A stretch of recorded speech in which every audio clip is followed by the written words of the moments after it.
Hello, Shake Off the Grind readers. It is Joe, and I am creating a video for you today, which is definitely a little different than what I've done before.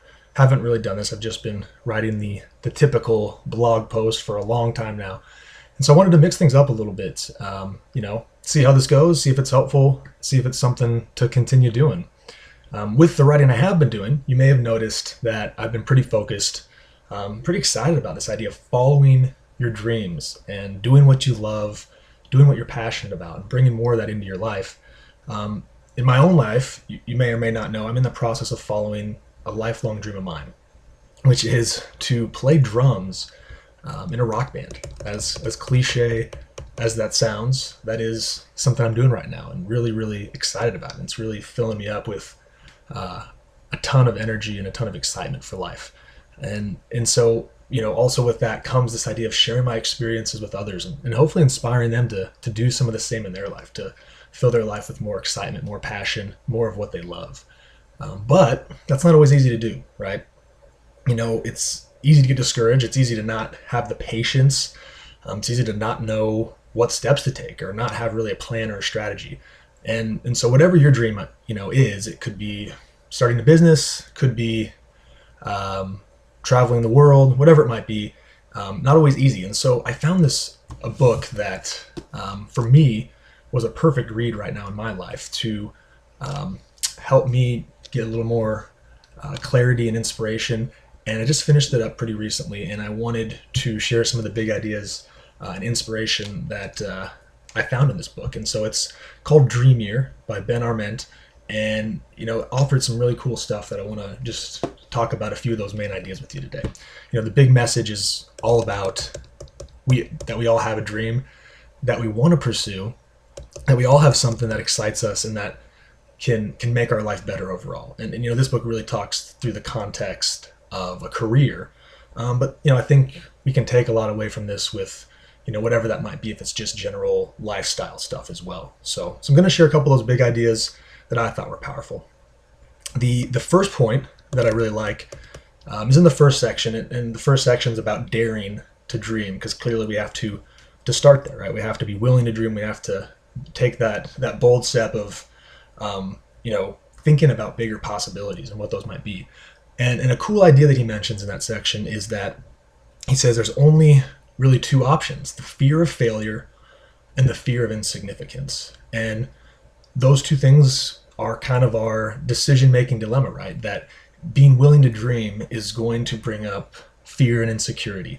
And it comes down to, would you rather face your fears, your fear of failure, right? And that potential of it not working out and things not ending up how you hoped, or that fear of insignificance? Is that stronger, right? That regret that you held back. I know for me, the fear of insignificance is a lot stronger. That I don't want to end up at the end of my life regretting that I didn't try what I wanted. I didn't try to pursue my dreams and create the life that I'm fully proud of. And so, are you going to hold back because you're afraid, or are you willing to face your fear in order to experience a much more incredible life? So whatever your dream might be, take a minute and think about what it would really mean for you to go for it. That you have that dream for a reason. There's this dream you've had. It might be something we'll talk about in a second, as he mentions in the book. This thread that's been in your life for a long time, that's always been there. But what would it mean for you to move past these fears? Maybe they're what you should do, or that fear of failure, whatever it might be. What would it be like for you to really go for what you want? It's a really cool idea, right? That fear of insignificance versus the fear of failure. Which one's stronger for you? Another cool point, he talks about in another section, defining your dream, right? So obviously daring to dream, and then we have this idea of defining our dream. Really, what is it that is that really meaningful, big desire for us? And a major point he talks about when it comes to defining your dream is that our dream is really a culmination of all the experiences, gifts, passions, talents, and circumstances we've ever had in our life. And that there's really this thread that runs through your entire life, that your dream's almost something that you can't avoid, that it's sort of there It's always been there, and if you really look through your life, you're going to find there's something there, almost a purpose, something I'm meant to do. And so he suggests to write out a personal history in the form of a timeline, and really get that big picture of those moments in your life that stood out to you, and really explore what those moments meant to you, and really what can you uncover and learn about yourself from that. And he gives some good questions too. I'll list a few questions that he provides that I think offer really cool insight as well, just to start thinking about, what for me, what is my dream? What's my deep desire? And so one of those questions is, what were the defining moments in your life? Right? Clearly, if you make that timeline, you'll be able to really get a little more clarity on that. What passions or interests can I not shake? Right? What's been that thing that's always been there for you, even when you try to take a more practical route or take that route that you think you're supposed to take? What's that passion or interest that just keeps sticking around there, that just is really, you cling to almost? What hard work would I gladly do for free? What kinds of people are drawn to me? And where do my gifts collide with what other people want? Right? Because clearly this book takes a perspective on creating a business around your dream as well. But just a few questions to provide a little insight and help you consider maybe if there is a purpose there that you're overlooking that would be a lot more fulfilling for you in life.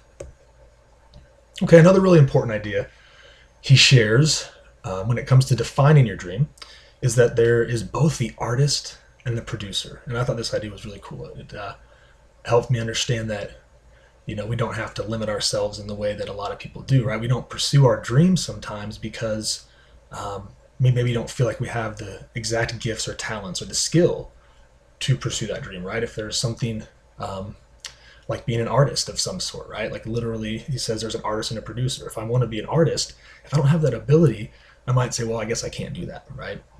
Unless I really, really practice and learn. I mean, I can most likely do it.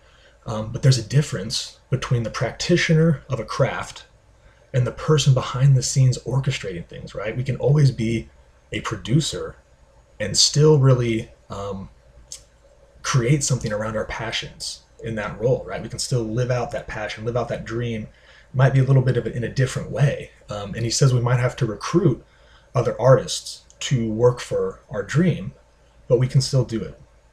And so whatever that example might be, if it's music, you don't have to be a musician to work in the music industry, right? Or you could be, obviously, but a lot of areas where there's just all sorts of behind the scenes work that can be equally as fulfilling for you to work in that passion zone, right? Where you're following your dream, doing something that you love, and taking that role of producer as opposed to maybe artist. So I'm skipping a lot of stuff here. I only got a couple more points that I'm going to share for sake of time, but check the book out for a lot more details and information. He goes into stuff about a financial model and branding and building a platform and marketing and all that stuff that's really crucial that I'm not going to touch on, just kind of the main inspiring points that I pulled from this. But so on to the next point, which is taking it to the next level of executing your dream, right? So clearly we have being daring to dream, defining our dream, and obviously we have to execute the dream. And so this is, obviously how to take action, get things moving in the right direction. And one thing that really stuck out to me that he talks about is that there's no such thing, he says, as successful visionaries, only architects of successful vision producing systems. It's a really cool idea. I'll say it again. There's no such thing as successful visionaries, only architects of successful vision producing systems. Think about it. Anyone can have a vision, but not everyone is able to bring that vision into fruition and put something concrete around that and make it in reality. So the difference between just having a vision of something you want compared to creating a system that makes that a viable or in this instance profitable business. So really neat idea to consider there and start to explore what is the system behind that vision that you want, right? So start with the end in mind, but we got to have that system in there somewhere. And he also goes on to talk about a way to advance your dream. A cool point he shares here is that every dreamer, he says, is made up of two people, the ordinary you and the CEO you. And a really neat idea, right? Because it's so easy to stay in that role of ordinary you, but that part of you hasn't taken the steps it needs to take, right? Or you'd be pursuing your dream right now. And so we almost have to shift hats when it comes to pursuing our dream. And our dream needs a boss. We need someone who's going to stay focused and not get distracted by those personal issues.